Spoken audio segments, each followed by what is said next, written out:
el lenguaje es la forma en que nosotros los Homo sapiens nos comunicamos con otros Homo sapiens. Y ahora con las máquinas entienden unos y ceros, entonces hicimos como un traductor, como un Google Translate, ¿no? El reto cuando hablamos de espacios vectoriales n-dimensionales es que es difícil imaginarse más de 3 dimensiones porque estamos en un mundo de 3 dimensiones. El espacio dimensional de ellos era 1024 dimensiones. Uno como humano no es capaz de visualizarlo en su cabeza, o sea, es imposible, no podemos. Para medir la distancia entre un punto A y un punto B, el camino más corto no necesariamente es una línea recta. ¿Y qué crees que se usa para calcular esa distancia? No se usa el coseno, se usa algo más primitivo, de hace más de 2000 años. Distancia euclidiana. Ahí está, Pitágoras, la hipotenusa. Yo me pregunté qué tan lejos está fallar, la palabra fallar, de aprender en el espacio vectorial multidimensional o n-dimensional, que vamos a entender un poquito de qué se trata ese concepto, y también si es posible mover una palabra en ese espacio vectorial n-dimensional. Ahora vamos a entender de qué se trata eso, porque pues yo tuve estas preguntas luego de empezar a entender cómo funcionan los vectores, los embeddings en inteligencia artificial, y además creo que estas preguntas son relevantes sobre todo para mí porque me parece interesante entender desde nosotros en Platzi, que hacemos educación, pues cuál es ese camino que hay entre fallar y aprender. Y una pregunta también que me hice es por qué tantos estudiantes no están dispuestos a tomar un examen, por ejemplo, o no están dispuestos a evaluarse para ver qué pasa, ¿no?, en su proceso de aprendizaje. Entonces, para responder estas preguntas, vamos a usar matemáticas o álgebra. Esa era la pregunta sorpresa, Jenner y Juanpa. ¿Qué vamos a usar para responder estas preguntas? ¿Qué dice Jenner? Uy, yo digo que principalmente matemáticas, ya que álgebra está dentro del conjunto de las te matemáticas. estás yendo por la respuesta segura. Claro, ¿por qué segura? Para ti, ¿cuál sería la respuesta? Pues los cálculos entre vectores es álgebra. Sí, puede ser. Pero Pitágoras, esa es matemática clásica. Y tú usas Pitágoras también para saber la distancia entre dos vectores. O sea, Jenner dice matemáticas y Juanpa dice álgebra. O sea, Jenner dice matemáticas porque incluye ambas. Ok, entonces podríamos decir que las dos respuestas son correctas. Y también porque al final los LLMs usan dos partes de la matemática, que es una es la álgebra lineal y la otra es el cálculo ¿Diferencial? digamos. Cálculo diferencial e integral. Digamos que hay varios tipos de cálculos. Está el integral, el diferencial, el multivariable y el análisis complejo. Pero en los LLMs y en la inteligencia artificial en general se usa normalmente diferencial e integral. Yo tengo una pregunta para ti. ¿Para mí? Sí. Pues, esta es también mi parte sorpresa. Ok. Son dos preguntas. La primera es, ¿puedes explicar qué haces en Platzi? Oh, por supuesto. Soy Chief Business Officer. Estoy encargada de que el negocio, principalmente el negocio B2B, es decir, con empresas, funcione. Que vendamos y que tengamos contratos grandes con empresas. ¿Y estás de acuerdo en que nosotros creemos fuertemente que todas las personas en una empresa deberían aprender inteligencia artificial? Todas las personas que trabajan detrás de un computador deberían aprender los conceptos, por lo menos los conceptos básicos o los fundamentos. Entonces, yo quiero preguntarte a ti, ¿en qué te sirvió, te cambió entender los fundamentos de los LLMs? Es decir, tú ahorita me estás diciendo vectores n-dimensionales, me estás hablando de embeddings, de matemáticas, de álgebra, pero a mí me han dicho que esto solo era hacer prompts. Bueno, realmente me ha servido para aprender a hacer mejores prompts. ¿Y por qué? Porque cuando hacemos prompts lo que estamos haciendo es dar instrucciones claras, y para dar instrucciones claras tenemos que escribir bien y manejar bien el lenguaje, que es algo que a mí me encanta. De hecho, yo soy una apasionada de la lingüística y de la escritura. Y aprender estos conceptos que vamos a ver hoy y entender esta parte técnica me ha ayudado a entender también, por ejemplo, cómo funciona la atención en un modelo de lenguaje. Me ha ayudado a escribir mejores prompts, a prestar más atención yo misma a cuando estoy escribiendo mis instrucciones y quiero llegar a un resultado de manera más rápida y más óptima. Incluso el uso de las palabras. Incluso el uso de las palabras, sí. De Pero hecho, desde una perspectiva distinta, porque tú sabes usar muy bien las palabras. A diferencia de, por ejemplo, yo, que soy más de números, por ejemplo. sí, pero ustedes también se han acercado más al lenguaje a partir de estas, De estas de conversaciones. estas conversaciones y exacto, de estos espacios. Y eso es una cosa muy bonita que también he visto, y es que cuando empezamos a usar herramientas de inteligencia artificial, todas las profesiones, todos los oficios, nos empezamos a acercar más o a reconectar con el lenguaje. Porque incluso si vamos a hacer una generación de una imagen, si vamos a hacer una clonación de voz o una generación de voz, pues tenemos que usar el lenguaje, las palabras, para escribir mejores prompts. Entonces, me encanta que me hayas hecho esta pregunta, Juanpa, porque hace un tiempo cuando empecé a aprender esto, yo misma decía, yo no sé para qué me va a servir saber qué son los embeddings, para qué me va a servir cómo funciona el modelo de atención. Y bueno, ya llegué allá, ojalá lleguen hoy ustedes. ¿Para qué me va a servir el coseno? El coseno, la similitud y la distancia coseno, ¿para qué sirve? Ahora vamos a ver, ¿no? ¿Para qué me sirve saber que un byte tiene 8 bits? ¿Para qué sirve saber? Para eso el curso de ingeniería de software, ¿no? El nuevo. Fundamentos de ingeniería Fundamentos de de software. ingeniería de software. Entonces, vamos a usar matemáticas y álgebra para responder a mis preguntas. ¿Qué tan lejos está la palabra fallar de la palabra aprender en el espacio vectorial n-dimensional? Y si es posible mover una palabra en ese espacio o acercar una palabra a otra. Y creo que lo primero es entender, pues, qué es ese espacio vectorial n-dimensional. Juanpa, ¿nos explicas? Va, pues vamos a partir por algo, y es cómo es que un LLM entiende nuestro lenguaje. Y hay un proceso que corre el LLM cuando nosotros le damos una instrucción que se llama la tokenización, y es convertir nuestras palabras en tokens.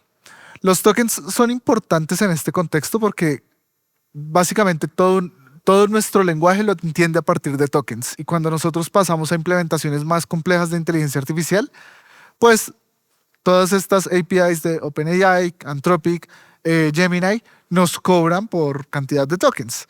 Y este proceso de tokenización, la mejor forma en la que yo lo puedo explicar es como imaginarse un chef en la cocina. Un chef en la cocina, dependiendo del plato que va a cocinar, tiene diferentes ingredientes y cada ingrediente tiene una técnica para poderlos cortar y llegar al plato al que quiere llegar. Según el plato al que quieres llegar, hay técnicas diferentes. Exacto. Tú puedes cortar un vegetal en brunoise, en julianas, en cubos grandes. Entonces eso también depende. Puedes depende llegar y del ver problema. un filete y lo puedes cortar de una manera si quieres que la carne quede más tierna, si quieres que quede más fibrosa. O sea, Exacto. no tienes una forma de cortar y no llegas y cortas todo de la misma manera. Tienes que entender cada ingrediente, el plato al que quieres llegar y hacerlo de una manera determinada. Y lo que hace este proceso de tokenización es un algoritmo que entiende las sutilezas de nuestro idioma y va a cortar la instrucción con el fin de encontrar esos detalles que le van a permitir entender mejor esto. En este momento voy a compartirles pantalla, les voy a mostrar un ejemplo de cómo se ve ese proceso de tokenización. Entonces, partí de tu pregunta. ¿Qué tan lejos está fallar de aprender en el espacio multidimensional, cierto? Y vamos a ver detalles que solo se encuentran en nuestro idioma, en el español. El primer detalle es que en el español nosotros tenemos signo de interrogación de apertura y signo de interrogación de cierre. Y eso lo que nos está diciendo es, acá inicia la pregunta, acá termina la pregunta. Eso es algo relevante para entender nuestro idioma. Y si vemos cómo va haciendo el corte, en algunos casos, casi que los cortes los hace por los espacios. Acá tenemos un token que es qué tan lejos está. Las comillas las toma como tokens separados porque tienen un significado, están limitando un inicio y un final. Y fallar lo divide en dos. Fallar lo divide en FALL y luego en AR. Aprender también lo divide en dos, AP y render.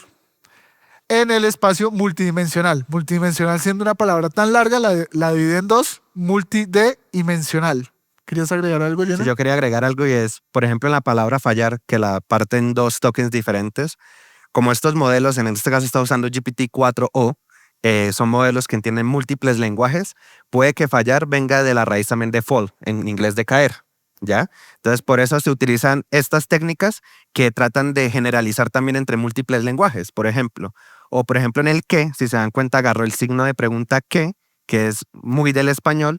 Seguramente, no sé, si le pones otro que sea diferente a qué, también lo va a agarrar similar, no sé, puede ser, depende del modelo de tokenización. Yo pensaría, no sé si esto es así o no, pero yo pensaría que está agarrando desde el signo de interrogación y el qué, porque de una vez ahí está viendo que ese qué, que Es el que además tiene una contextualiza la palabra. tilde, que además tiene una tilde, Es porque lo escribiste tú. es, Sí, si lo No, hubiera tiene escrito yo una diría tilde. sin tilde.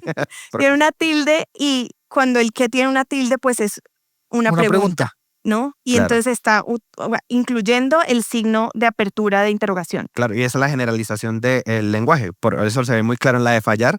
Acá creo que es la única palabra en este caso que lo tiene, pero cuando uno empieza a mirar el corpus o las palabras, diferentes palabras, va a ver que hay muchas palabras y en inglés, en italiano, por ejemplo, que son lenguas románticas, o sea, que vienen de la misma raíz, que pueden que tengan los mismos tokens. En este caso, pues fallar me pareció curioso porque fall es de caer y fallar Sí, está relacionado. relacionado pues con caer también. Y una vez se hace este proceso de tokenización, pues lo parte como lo estamos viendo y lo convierte en un lenguaje que para la computadora es mucho más común, mucho más entendible, que son los números. Esa misma frase que estamos viendo ahí se ve representada por los siguientes números que estamos viendo en pantalla, que eso como tal, si ustedes vienen del mundo de la programación, diríamos, eso es un array. Pero si vienen del mundo de las matemáticas, esto es un vector. Y partamos entonces. Todos esos números son un vector. No, esos son los IDs. Es que en la pantalla que está compartiendo ahí Juanpa no se ve, pero ahí se ve que él le seleccionó el token ID. Ese ID es el que identifica al vector, que es el embedding. Dentro de todo el LLM. Dentro de Exacto. todo el ¿Cuál LLM. ID? Este número Los es un números ID. Son IDs. Cada número Es como el un número ID, único. pero el conjunto de los números es un vector. No. No. Esos IDs por debajo son vectores n-dimensionales. Ya. Entonces ese array es un array multidimensional porque adentro tiene más vectores. Ok. ¿Ya? Y eso que acaba de decir Juanpa de la raíz, de los vectores y demás, yo ya lo he dicho en el video anterior, lo dijimos que hicimos con Frey, de que cuando uno escucha lista, vector, array, tensor, está hablando de lo mismo. Solo Exacto. que cada... Pero A ver, no es verdad. Esta lista no deja de ser un vector De porque una es un dimensión. vector de una dimensión que representa múltiples IDs de que esos IDs son otros vectores en otro lugar. Exactamente. Normalmente vector se le menciona a estos que son de una dimensión plana, digamos que solo es una dimensión, y las matrices es ya cuando tiene más de dos o más dimensiones. Tú ibas a decir algo. Pues justo Jenner estaba diciendo que todas estas palabras son lo mismo. Pero si algo he aprendido en mi proceso de aprendizaje sobre todos estos temas es que cada palabra importa. Claro. Y de hecho, mi frase favorita del año es: solo existe una palabra para decir lo que queremos decir. Entonces, ¿un vector es lo mismo que un array? Lo que pasa es que un vector se usa en un contexto, un array se usa en otro contexto.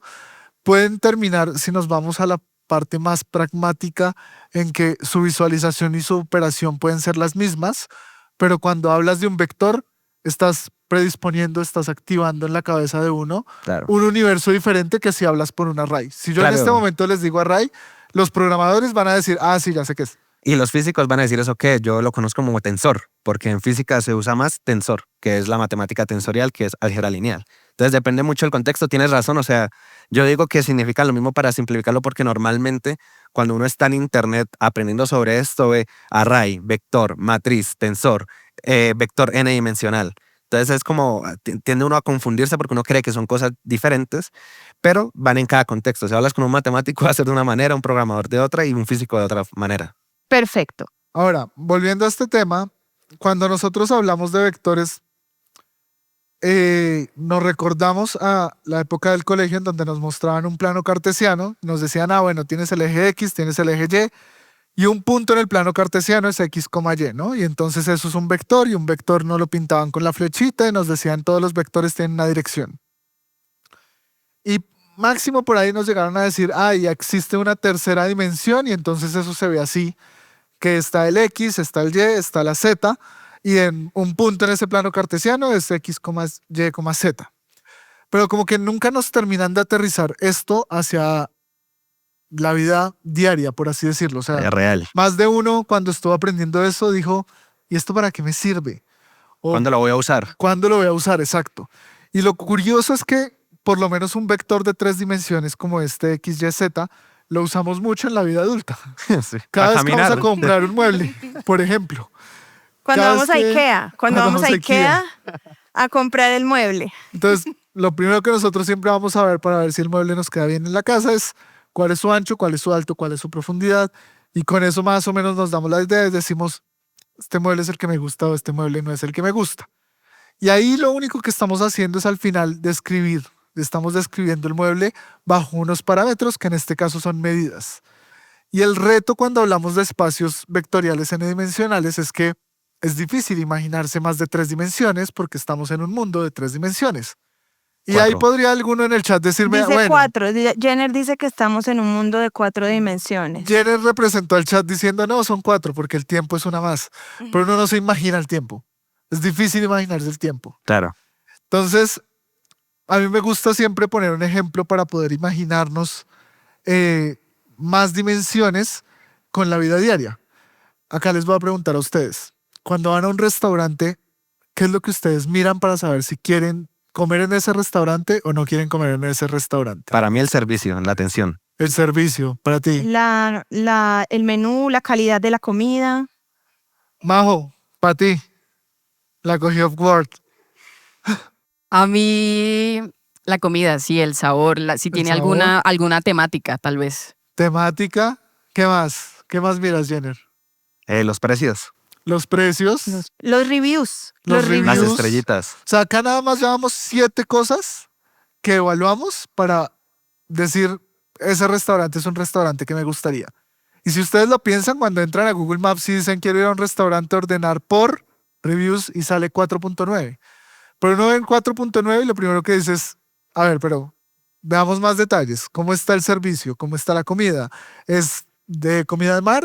¿Cuál es la especialidad? ¿Es comida mexicana? ¿Cuántos ¿Es comida símbolos de peruana? precio tiene? Exacto. Símbolos de precio.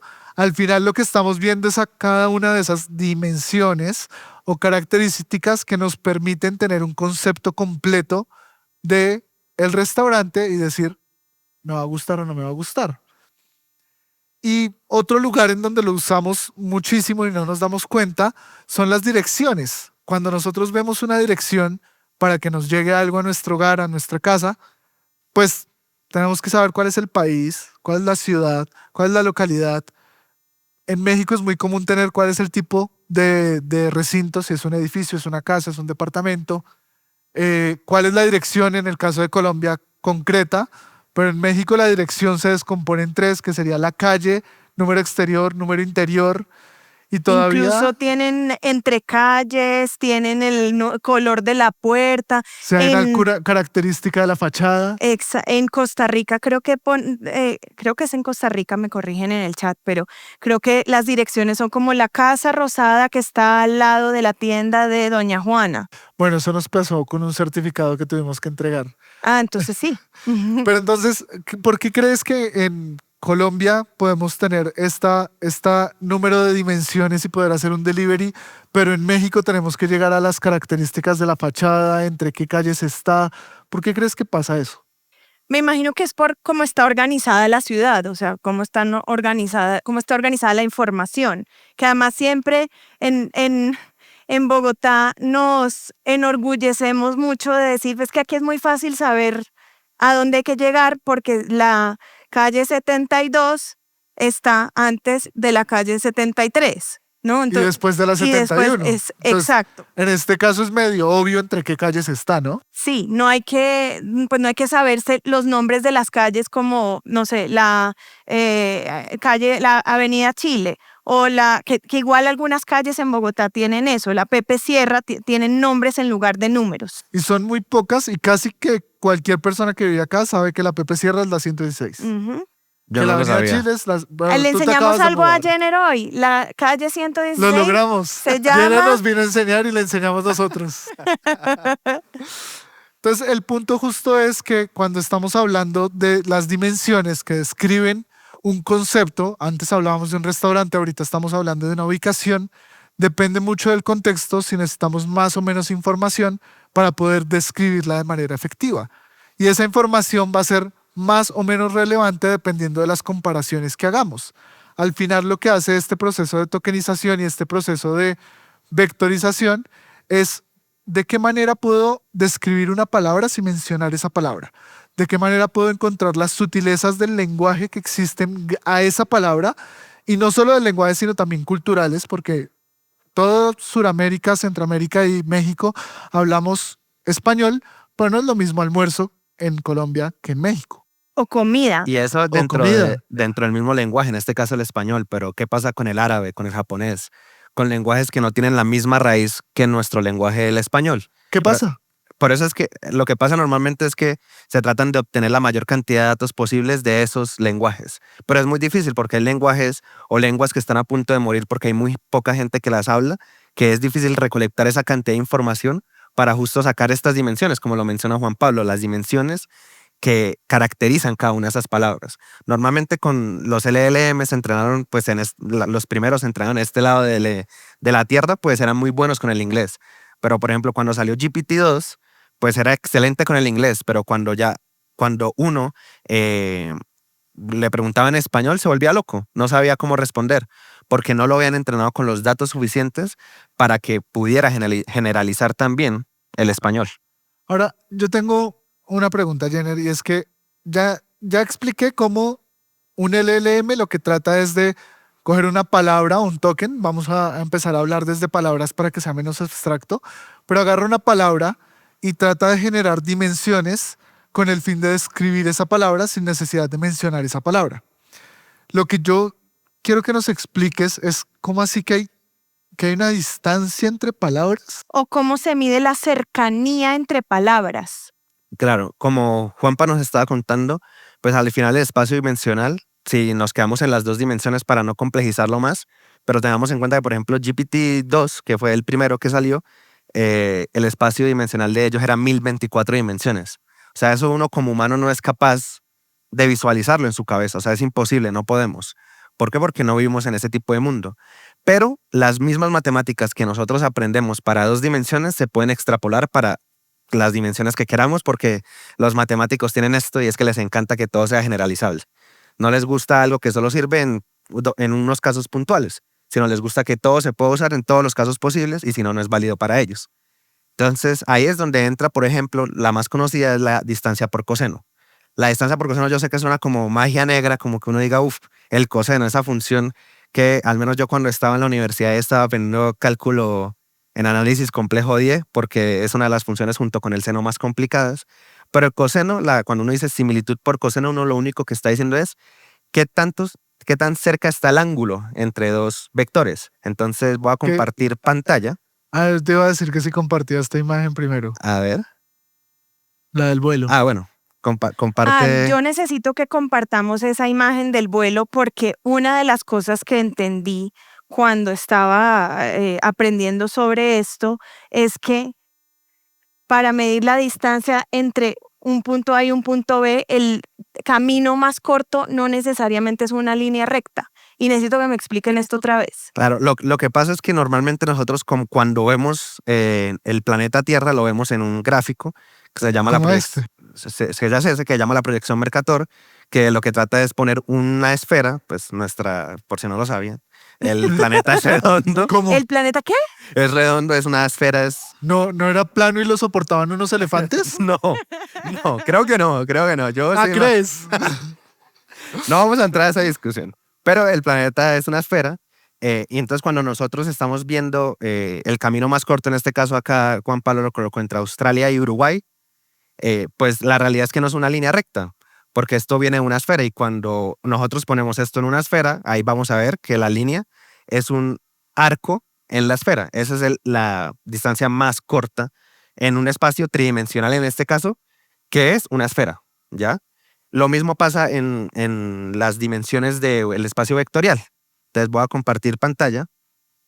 Acá yo me ayudé de Cloud, nuestro querido amigo Cloud, para hacer Nuestro esta... amigo Claudio. Nuestro, nuestro amigo Claudio, para poder hacer esta visualización en 2 dimensiones. Entonces yo acá tengo el vector A y el vector B, y en verdecito, en el arco, este arco que tengo acá, tengo el ángulo entre los 2 vectores, que en este caso, por ejemplo, me dice que el ángulo es 172 grados. Pues hay 360 grados porque es un círculo y un círculo tiene 360 grados. Y yo puedo ir moviendo este vector. Entonces, por ejemplo, miren, voy a irlo acercando más a A, y Ay, van se a mueve ver el cómo ángulo. se va yendo a positivo hasta que lo dejo lo más cerca posible y me quedan 0.99 y 7 grados de separación, que es el ángulo que está entre... Yo sé que ahí está el verde, ahí se equivocó Klaus, por ejemplo, se equivocó porque no cambió la visualización al ángulo entre los 2 vectores de manera positiva y lo dejó el completo. Pero si probablemente, si cogemos 360 menos 7 grados, pues nos va a dar 353 grados de separación. Y vemos que la similitud coseno es 0.99. Si ustedes se van a Wikipedia, van a ver cómo es la fórmula. Yo acá la tengo abierta. Una pregunta, Y acá perdón, aquí como revolver, pero es que existe similitud y distancia coseno, que son lo mismo pero al contrario, ¿no? O sea, o qué tan cerca están o qué tan lejos están. ¿Qué tan lejos está? Ay, ya se bugueó nuestro amigo Cloud. Acá volvió. Y la distancia, normalmente la distancia, lo que tú dices es mide la distancia entre los 2 puntos. Ah, ok, Entre el punto A y el punto B. ya. Nada más Pero la recuerda que la gente no ve cuando... Perdón. Acá la distancia es la distancia entre B y A. ¿Y qué crees que se usa para calcular esa distancia? No se usa el coseno. Se usa algo más primitivo, algo de hace más de 2000 años. Creo yo, sí, puede ser. Pitágoras. Porque al final Pitágoras. esto lo Claro. puedes hacer como la hipotenusa. la hipotenusa entre 2 puntos. Entonces puedes Nunca usar pensé que Pitágoras iba a usar la hipotenusa. para sacar la distancia entre el punto A y el punto B, pero la similitud en el caso de los LLMs lo que buscan, y la inteligencia artificial normalmente lo que buscan es las palabras similares. Ya. Entonces por eso se usa la similitud coseno, porque te dice qué tan cerca, con una operación mucho más sencilla que es con el coseno. En este caso, por ejemplo, va de -1 a 1, siempre. Siempre va a ir de -1 a 1. En la matemática de los LLMs siempre va a ir de -1 a 1. Hay otros casos para los que, porque no falta el del chat, que va a decir, no, pero cuando son ortogonales va de 0 a 1 porque yo no sé qué. Bueno, sí, también. Pero ahí ya los vectores son ortogonales. Por similitud, ¿es lo mismo cuando decimos que hay una palabra que es un sinónimo? ¿O no Yo aplica? creo que no es lo mismo, ¿no? No, Son los vecinos semánticos. son los vecinos semánticos. Son los vecinos semánticos y creo que aquí yo puedo explicar algo, que es, yo cuando entendí un poco de esto que me lo explicó Jenner, hice el ejercicio con la palabra nube y les voy a compartir mi pantalla y les voy a mostrar porque le pedí yo también a Claude, A que Claudio. a mi amigo Claudio, que me mostrara un poco qué pasa con la palabra nube en el espacio vectorial n-dimensional, sobre todo porque nube ha sido una palabra y un concepto que no necesariamente se ha movido en el espacio, pero sí ha cambiado su vecindario semántico, porque antes de 2005-2010 la palabra nube pues estaba relacionada de pronto con conceptos como el clima, digamos con, no sé, el color blanco, el color gris, lluvia. Y después de 2005-2010 empiezan a aparecer nuevos vecinos semánticos como almacenamiento, datos, Google, servidores. Entonces yo le pedí a mi amigo Claudio que me hiciera esta representación y me acuerdo cuando te la mostré, Jenner, que dijiste, esto no se me había ocurrido nunca. Claro, es que creo que falta un poquito de contexto y es que yo en un All Hands de Platzi, si no recuerdo mal, dije el lenguaje no cambia, el lenguaje es finito, ¿te acuerdas? Sí, dijiste que el lenguaje era finito y que con eso se podía hacer una representación matemática de todo el lenguaje y yo dije, esto no puede Y ser. luego tú me mandaste esto y me hiciste cortocircuito, porque no había pensado en que cada año la forma y las palabras como la usamos, las nuevas generaciones como usan el lenguaje cambia. No solo cada año, o sea, realmente los cambios suceden según nuestros ritmos socioculturales. Y según los datos que se usan. Y según los datos que se usan para entrenar. Porque hoy en día somos mucho más conscientes. Hace no sé, por ejemplo, Word2Vec es de hace muchísimos años. Yo creo que yo no estaba ni vivo cuando salió eso. Probablemente ahí ya Juan Pablo dará el check, pero en esa época... El check de si estaba vivo. Si estaba vivo. Sí, claro. Si estabas ¿Cuándo vivo. Tú eres mayor de edad, ¿cierto? 2013. Ah, 2013, Word2Vec. ok. Estaba bueno, vivo. Estaba vivo. Estaba en el y- colegio. Y estaba en el colegio. Pero en ese momento uno no se preocupaba tanto por de dónde venían los datos y cómo se usaban. Hoy en día, desde que ChatGPT se ha vuelto tan masivo, sí nos importa, porque queremos que los datos representen de la mejor manera lo que es la sociedad. Imagínate que, no sé, que OpenAI hubiera sacado todos los datos de páginas de extrema derecha o cosas así como muy extremas, pues el lenguaje que hubieran utilizado sería ese tipo. Y si se dan cuenta, los primeros modelos de ChatGPT pasaba eso. No estaba accurate, no Pues estaba... incluso esto que pasó con Google en sus primeros modelos Claro. de generación de imagen, que trataban de quitar sesgos y uno le decía, genera una imagen de un nazi y salía negro. Claro, Oh. claro. Porque generaron un Claro. modelo que solo sobrecompensaba. Tenía un entonces todo el bias mundo era muy negro. fuerte. Tenía un bias muy fuerte para no tener bias. Y eso lo que hacía era lo contrario. Pero bueno, volviendo a lo que nos comentabas de la palabra nube, y esto pasa con muchas otras palabras. Recuerdo que tú me pasaste un paper donde hicieron, yo te pasé, no me acuerdo bien, donde hicieron un análisis de cómo el lenguaje ha cambiado usando estos embeddings y demás.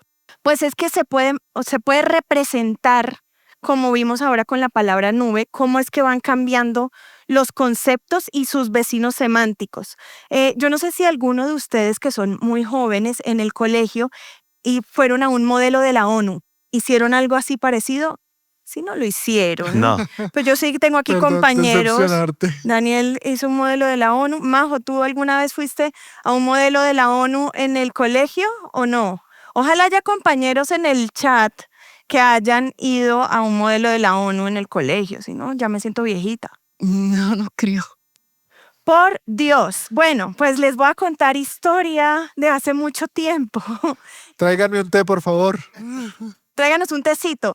Cuando estábamos en el colegio hace unos años, íbamos a modelos de la ONU y representábamos países, les cuento para aquí para que sepan. Cada persona era un delegado de un país. Y entonces uno tenía que hacer unas propuestas, ir a dar como unas declaraciones y nos referíamos a ciertos países como países subdesarrollados en esa época. Sí, aquí tengo a Daniel que está de acuerdo En el conmigo. chat varios están diciendo que sí, y de hecho Moss dijo que su hija hace modelo de ONU en su Entonces colegio. todavía sucede, solo que no sucedió ya no en estamos sus en el colegios. colegio. Ya, sí, ya. Exacto. Y entonces nos referíamos a países subdesarrollados. Pero yo me acuerdo que en los últimos modelos a los que yo fui, ya no se podía decir países subdesarrollados, sino en vía de desarrollo. Y era pues una serie de países que estaban intentando superarse, ¿no? Por así decirlo. Hoy ya no se dice países en vía de desarrollo tampoco. Hoy nos referimos, y además a nuestra bella región, nos referimos como el sur global. Entonces, esto que ahora decías, Jenner, de que cada año realmente, pues, el lenguaje va cambiando según nuestra situación, nuestras coyunturas y nuestros momentos y lo que está pasando. Y entonces sí, digamos, más que mover palabras o conceptos en este espacio vectorial n-dimensional, pues lo que está sucediendo es que estamos creando nuevos vecinos semánticos o estamos transformando unos conceptos en otras cosas. Mismo pasa, les voy a dar un ejemplo de pronto más cercano con la palabra cancelar, que también cancelado que decía Patricia Fernández en Betty la Fea, cancelado. Pero yo creo que antes de los 2000, pues cancelar la palabra en Colombia tiene una coyuntura. Un significado que no tiene sentido. O sea, yo ya llevo 5 años en México y llego acá y me dicen cancelar y yo digo, no, esto no tiene sentido. Cancelar en Colombia es pagar la cuenta. ¿Quiere Claro, cancelar? tiene todo el sentido del mundo. Claro, todo tiene todo el sentido del mundo. Para mí lo tiene. Para ti lo tiene porque Claro. lo has escuchado toda la vida. Hay que mover ese espacio mencionar en la cabeza de Jenner. ¿Puedes compartirme esta imagen para que la vean nuestros A ver, nuestra ahí la estoy compartiendo. audiencia está compartiendo. Entonces resulta que cancelar también, o sea, podemos ver sus vecinos semánticos, ¿no? Como anular, suspender o de pronto incluso el tema de la reserva, ¿no? Cancelar una reserva. Pero a partir de 2017, que es cuando empieza todo el movimiento de Me Too, que además esto surge en Twitter y en Twitter se genera un montón de contenido en texto, pues empezamos a cancelar a las personas, ¿no? Miren, cancelar con Sí, esta polémica, redes, polémica, boicot. consecuencias, boicot, exacto. Entonces, de nuevo, este es otro ejemplo de cómo un concepto puede irse moviendo o ir cambiando según lo que pasa en nuestra sociedad. Y algo acá que quiero agregar es que justamente antes de este live les estaba comentando a Nicole y a Juan Pablo sobre el Dictionary Learning, que por ahí veo que está Jordi Neil, que es la persona que me mostró esto en el chat, donde las palabras pueden descomponerse en factores más generales. Entonces acá se ve muy claro como, por ejemplo, cancelar tiene un poquito de consecuencia, de boicot, de cancelado, opinión. Entonces está viendo qué tanto de ese poquito tenemos que mover de cada uno de esos factores, podemos llegar a la palabra cancelar. Esto también nos ayuda a nosotros poder entender un LLM como entiende, ¿no? Porque al final el LLM es una red gigante de parámetros en un vector n-dimensional que nosotros entrenamos y no sabemos realmente qué es lo que está pasando, pero en este caso Anthropic, que son los que crearon Cloud, hicieron un modelo que entiendo un modelo, es curioso porque es como la paradoja del abuelo. Entonces, ahora hay modelos que entienden modelos que también son redes neuronales y lo que hacen es descomponer estos factores para saber cuáles parámetros son los que se activan con ciertas palabras. Entonces yo creo que al final entender cómo el lenguaje funciona, vi que alguien en el chat estaba colocando, ¿y esto cómo se combina con el lenguaje? Pues al final el lenguaje es la forma en que nosotros los Homo sapiens nos comunicamos con otros Homo sapiens. Y ahora con las Máquinas es curioso porque las máquinas entienden unos y ceros, entonces hicimos como un traductor, como un Google Translate, ¿no? Que entiendan nuestras palabras, la pasan a números y esos números la máquina lo puede entender.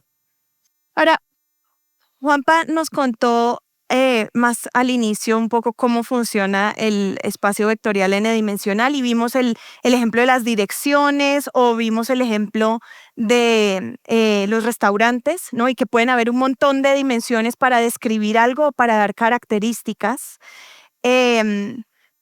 Pero otra pregunta, digamos, que nos va llevando en este mismo tren de pensamiento es, pues, ¿cuándo muchas dimensiones son demasiadas? Y demasiado es, pues, que nos va a generar un resultado que no es el esperado, o cuando muchas dimensiones no nos ayudan a resolver nuestra tarea o nuestro problema.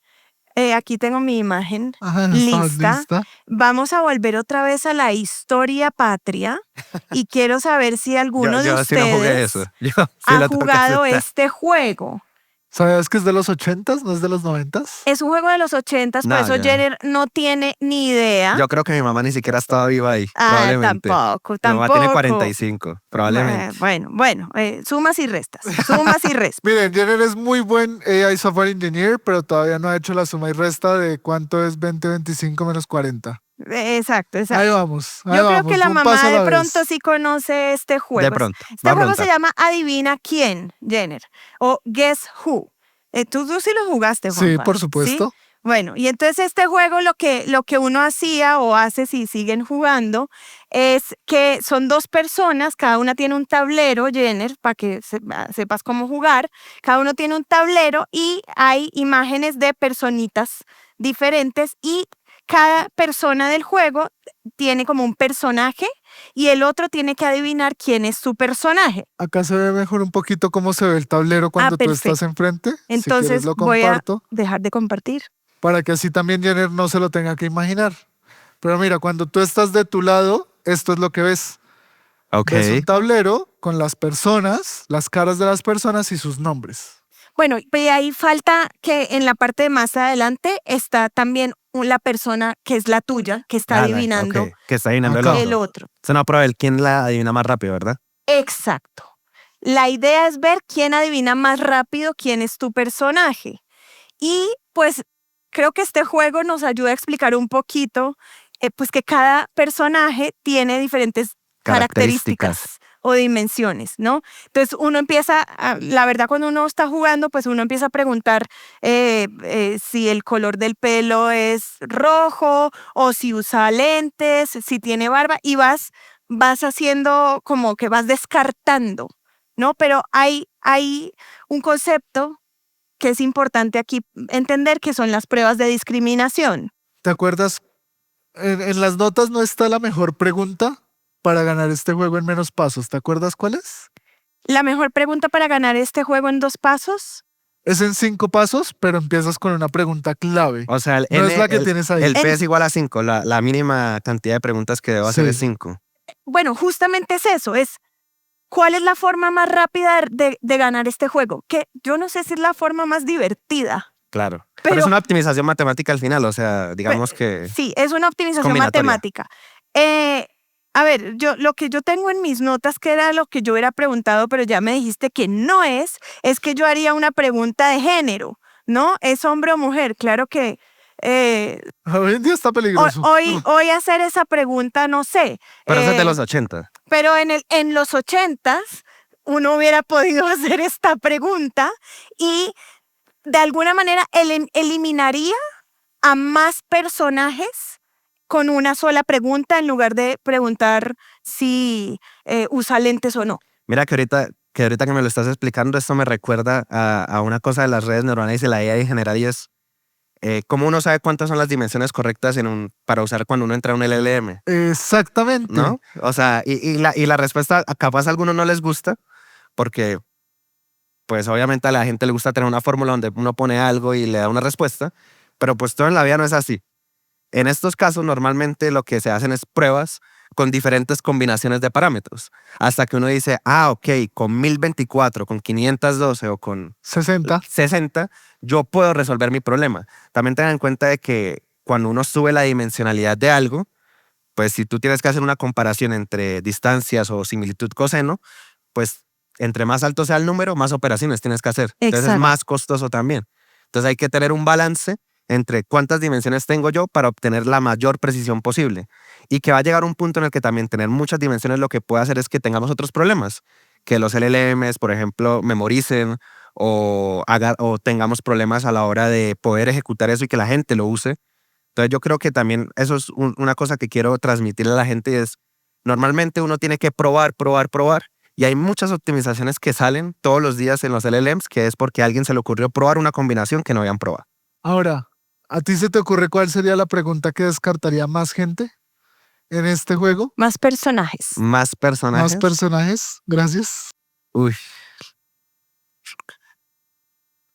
Porque el género eliminaría el 50%. Necesito una Ajá. pregunta que elimine más todavía. En teoría, eliminar el 50%, pero no necesariamente el tablero tiene 50-50. ¿Cuál es la configuración de...? No, el que estás viendo. El que estoy viendo. El que estás viendo. viendo, ¿cuál sería la pregunta que elimina más personajes? Yo creo que el color de piel. Pues resulta que es una de las características que menos la gente se fija. La pregunta es, ¿el nombre de la persona empieza con una letra entre A y M? ¡Wow! ¡Claro! Claro, tiene sentido, claro. Uno no se fija en los nombres de los personajes. La segunda Claro, pregunta, pero si la respuesta es no, ya eliminarías sabes aún por más. dónde. Sí, claro. Si es sí o si es no, descartas la misma cantidad de personas. Claro. Bueno, pues Claro, porque si el género no es homogéneo, digamos, ya. Exactamente. pero yo sí creo que depende un poco lo que dices, Jenner, depende de la configuración. De los datos, digamos. Exacto, depende de los datos que encontramos. Ahora, ya con esto, ya con esto entendimos que tener más dimensiones no necesariamente nos ayuda a tener mejores resultados. Como todo en la vida, tener mucho de todo puede que no sea la solución. Exacto. Yo, de hecho, te tenía un punto, Juanpa, con esto, que no sé si viene al caso, pero a mí, con esto, yo pienso en cuando hacemos un formulario, ¿no? Cuando hacemos un formulario, no tiene que ver con AI, pero siempre que pedimos un montón de datos, realmente todos esos datos son necesarios para lo que queremos, para la conversión. Y cada pregunta que agregas en un formulario te baja un punto en la conversión. O sea, no es exactamente, pero uno sabe que entre más preguntas tiene un formulario, menos gente lo va a responder. Claro, Y cada bueno. pregunta lo hace menos O probable. entre más pasos antes de comprar. Es correcto, entre más pasos antes de comprar, Pues de hecho, por eso más fricción. una de las innovaciones más grandes que ha hecho Amazon es el comprar con un solo botón. Es reducir Es en hermoso. absoluto. ¿Es hermoso o peligroso? Depende, pero Ok, Yo no voy a opinar porque yo tengo un problema, pero bueno. tienes un problema, hacemos un grupo de Grupo de ayuda. Daniel que lo tenemos acá al lado, perdón que lo mencione, estaba diciendo que iba a hacer un live o un video de libertad financiera. Vea, tal vez él nos pueda ayudar con el grupo. Bueno, sí, yo creo que está bueno para un siguiente programa.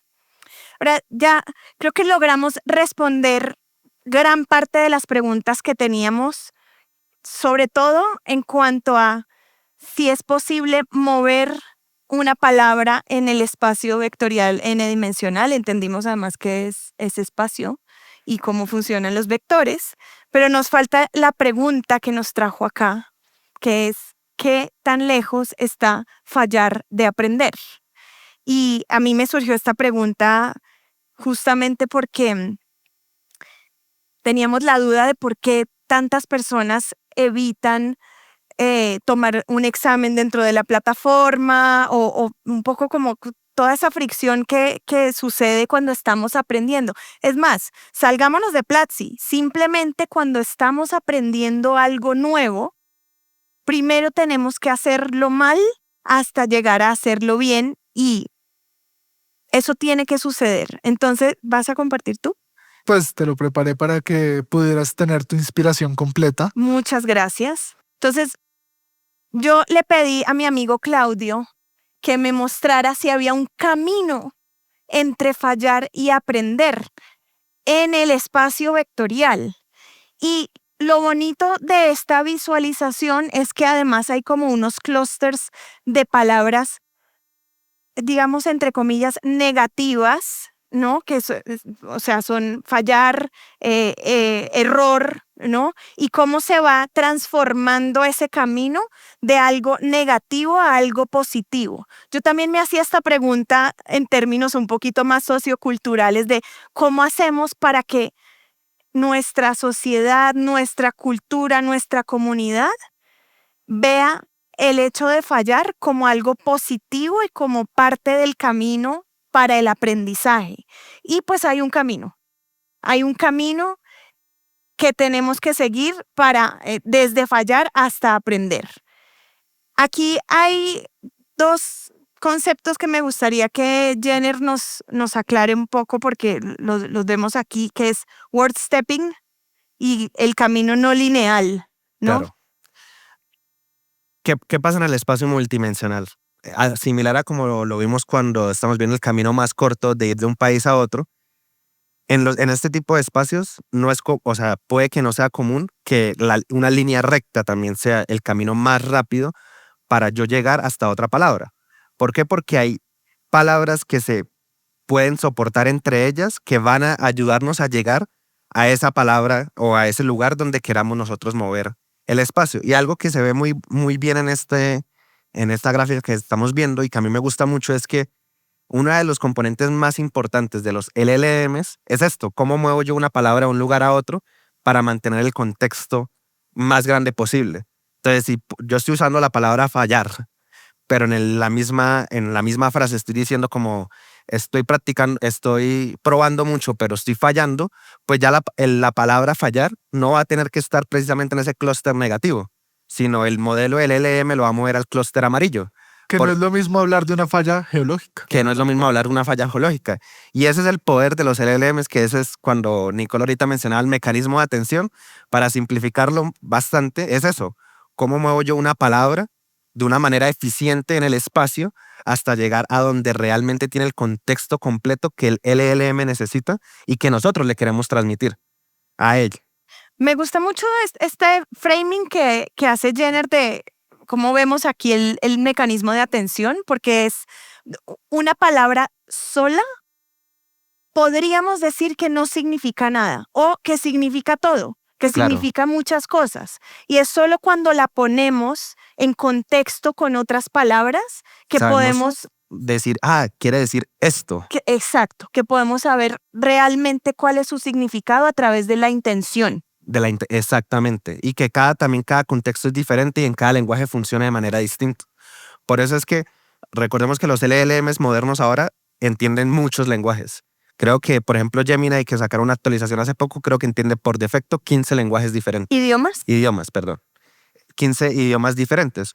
Entonces, La última semana mía ha sido así. Es que solo existe una palabra para decir lo que queremos decir. Y lenguaje no es lo mismo que idioma. ¿Puedes explicarnos la diferencia? Porque yo creo que por repetición no vamos a aprender. Pues el lenguaje es lo que usamos todos para comunicarnos, ¿sí? Cualquier persona cuando se está comunicando está utilizando el lenguaje. Podemos usar el lenguaje de señas, eso también es lenguaje. Y los idiomas son los que son diferentes en los distintos países o culturas. ¿Sí? El lenguaje escrito Claro. puede estar en distintos idiomas.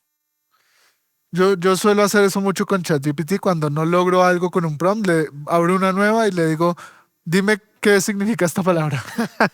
Pero eso, Claramente soy yo. es que no sé, bueno, hay un gran profesor de prompt engineering, ya pronto saldrá ese curso y creo que Juanpa sabe mucho de prompt, pero sí o no que cuando uno utiliza ciertas palabras o le cambia ciertas cositas en un prompt, toda la respuesta cambia.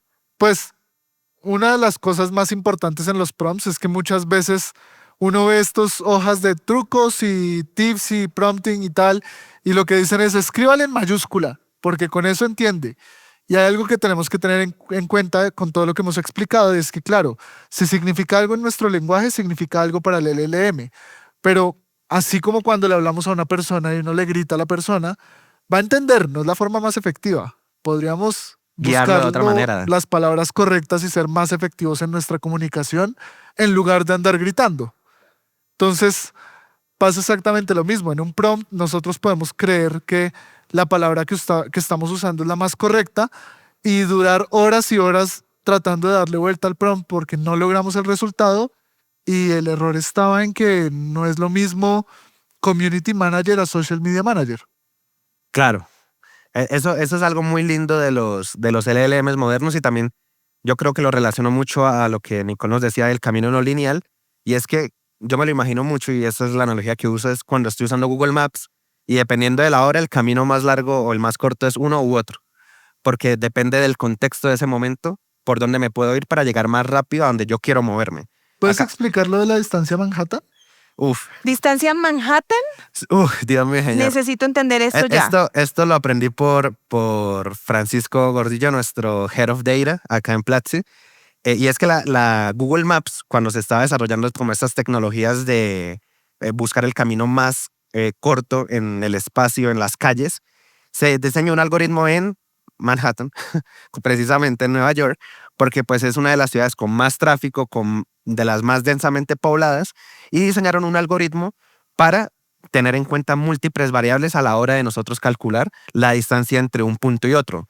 Pues el tráfico, el tiempo promedio que está tomando la gente en llegar de un punto a otro, si hay subida y bajada, si tengo que irme por el metro, si tengo que combinar diferentes tipos de métodos de transporte, y eso se desarrolló principalmente en Nueva York y por eso se llama la distancia Manhattan y es la que normalmente usan Google Maps, OpenStreet, el Maps de Apple y con eso también quiero decir que puede que ahorita creamos que la mejor forma de calcular la distancia entre dos vectores sea la coseno porque pues es la que se llevan estudiando los matemáticos toda la vida, pero puede que en el futuro encontremos otras formas más eficientes.